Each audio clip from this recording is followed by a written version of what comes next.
Hello दोस्तों, करता हूँ आप सभी को आपके अपने यूट्यूब चैनल मल्टीपल एग्ज़ाम में। आज हम बीएड सेमेस्टर 4 का नॉलेज एंड करिकुलम पेपर देखेंगे जो प्रीवियस ईयर क्वेश्चन है। ठीक है दोस्तों, ये 40 मार्क्स का होता है और 1.5 घंटे का समय दिया जाता है इस पेपर में।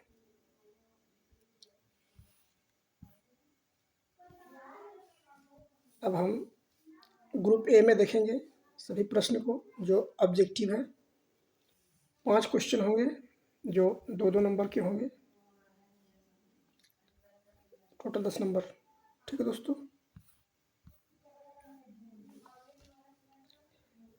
सभी प्रश्नों का उत्तर दें। पहला क्वेश्चन है, एडुकेटम शब्द का अर्थ क्या है।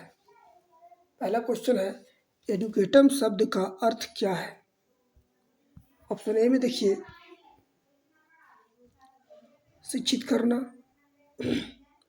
विकसित करना, या फिर बाहर निकलना, या उपरोक्त में कोई नहीं। बताइए दोस्तों।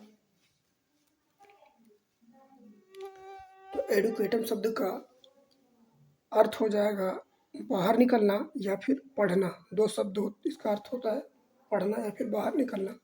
तो आपका ऑप्शन नंबर 3 हो जाएगा दोस्तों। अब दूसरा ऑब्जेक्टिव देखेंगे।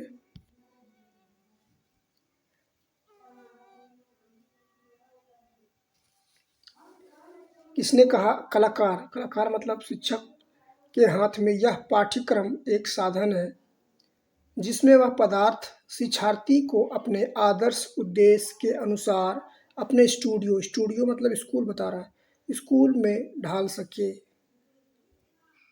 ऑप्शन ए में देखेंगे, फ्रोबेल। ऑप्शन 2 में है कनिघम। ऑप्शन 3 में है हॉर्न और ऑप्शन 4 में है उपरोक्त में से कोई नहीं। बताइए दोस्तों, किसने कहा कलाकार एक शिक्षक है और स्टूडियो एक विद्यालय। तो ये कनिघम ने कहा है। ऑप्शन नंबर 2 इसका आंसर हो जाएगा दोस्तों। तीसरा ऑब्जेक्टिव देखेंगे, पाठचर्या का मुख्य तत्व कौन सा है। पहला है उद्देश्य, दूसरा है पाठ्यवस्तु और तीसरा है शिक्षण विधियाँ और चौथा है उपरोक्त सभी। बताइए दोस्तों।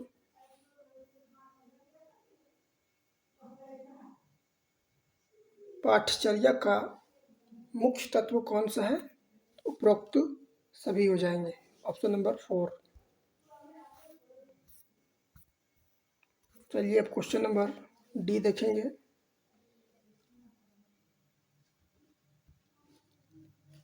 इनमें से कौन सा शिक्षा का अनौपचारिक अभिकरण नहीं है।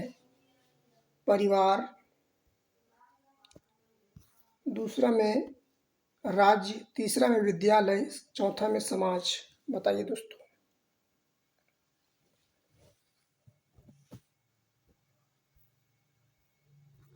शिक्षा का अनौपचारिक अभिकरण नहीं है। यहाँ पर देखिए, शिक्षा का अनौपचारिक अभिकरण नहीं पूछा है। तो आपका विद्यालय, महाविद्यालय, कॉलेज ये औपचारिक अभिकरण है। तो यहाँ पर क्या पूछा है, अनौपचारिक। तो ये परिवार, राज्य, केवल विद्यालय अनौपचारिक अभिकरण नहीं है, ये औपचारिक अभिकरण है शिक्षा का। ठीक है, तो आपका ऑप्शन नंबर 3 हो जाएगा दोस्तों। समाज भी अनौपचारिक अभिकरण है। औपचारिक अभिकरण में विद्यालय, स्कूल और कॉलेज आते हैं और यूनिवर्सिटी। क्वेश्चन नंबर ई देखेंगे, इनमें से कौन सा ज्ञान का स्रोत है। पहला है साक्ष्य, दूसरा है इंद्रियां, अनुभव, और तीसरा में है आधिकारिक ज्ञान और चौथा में है उपरोक्त सभी। बताइए दोस्तों। इनमें से कौन सा ज्ञान का स्रोत है? तो इसमें आपका ऑप्शन नंबर 4 हो जाएगा, उपरोक्त सभी। ठीक है दोस्तों। अब हम ग्रुप बी में देखेंगे, जिसमें से आपको 5-5 नंबर के क्वेश्चन होते हैं। उन सभी में से आपको 2 क्वेश्चन को डील करना है केवल, यानी 5 दूनी 10, 10 नंबर का होगा।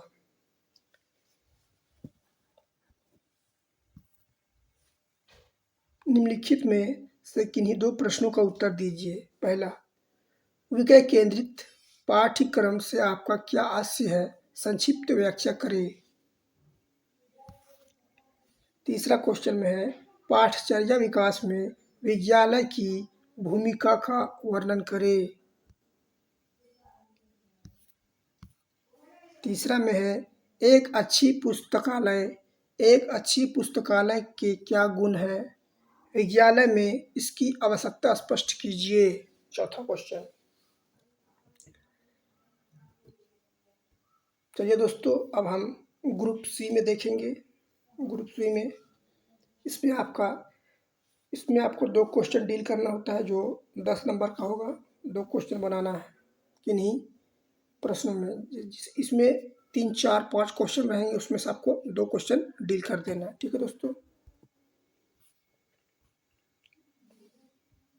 निम्नलिखित में से किन्हीं 2 प्रश्नों का उत्तर दीजिए। पहला है, पाठचर्या की अवधारणा को परिभाषित कीजिए तथा इसकी विकास की प्रक्रिया में व्यवहारिक तथा संरचनावादी उपागम की भूमिका बताइए। पहला क्वेश्चन था। दूसरा, छठा क्वेश्चन है, अधिगम संसाधनों से आपका क्या आशय है?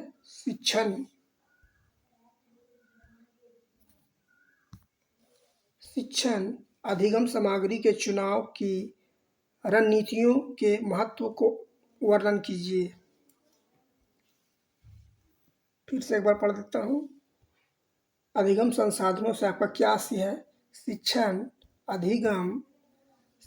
अधिगम सामग्री के चुनाव की रणनीतियों के महत्व वर्णन कीजिए। महत्व क्या होना चाहिए?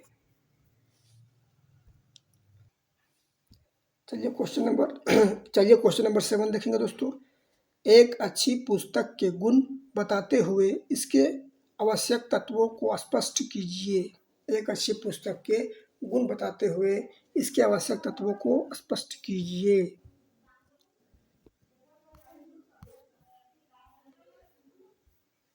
ये आपका अंतिम क्वेश्चन था 7 नंबर, जो 10 नंबर का है। अगर आपको वीडियो अच्छा लगा तो वीडियो को लाइक करिए दोस्तों, और चैनल को सब्सक्राइब कर दीजिए। इसी तरह के और नए नए प्रीवियस ईयर क्वेश्चन मैं आपको प्रोवाइड कराता रहूँगा। थैंक यू दोस्तों।